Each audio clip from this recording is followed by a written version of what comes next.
Alors, l'Église catholique vit une année quand même très particulière en 2025. Et pour deux raisons au moins. La première, c'est que c'est une année sainte, mais ça n'arrive pas tous les jours, ça arrive tous les 25 ans, une année de jubilé. C'est le pape François qui l'a convoqué sur le thème de l'espérance. Et dans tous les diocèses du monde, mais particulièrement aussi à Rome, où arrivent des fidèles du monde entier, on célèbre donc cette année sainte. Et ce qui redouble encore l'importance de cette année pour l'Église catholique, c'est que, comme on le sait, on a changé de pape. Le pape François, qui était aux manettes de l'Église depuis 12 ans, est décédé le lundi de Pâques. Et c'est le pape Léon XIV qui a été élu pour lui succéder le 8 mai.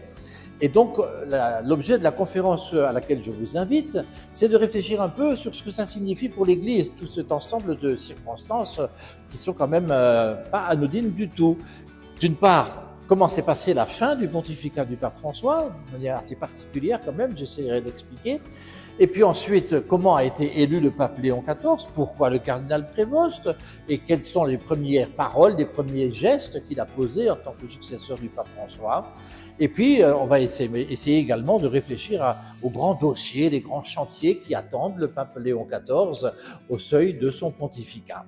Donc, on essaiera de prendre un peu la mesure de tout ce qui s'est passé depuis le début de cette année et de ce qui pourra se passer. Il y aura de la continuité entre ces deux papes, mais il y aura aussi des changements, il y aura de la nouveauté. On essaiera de comprendre en quoi.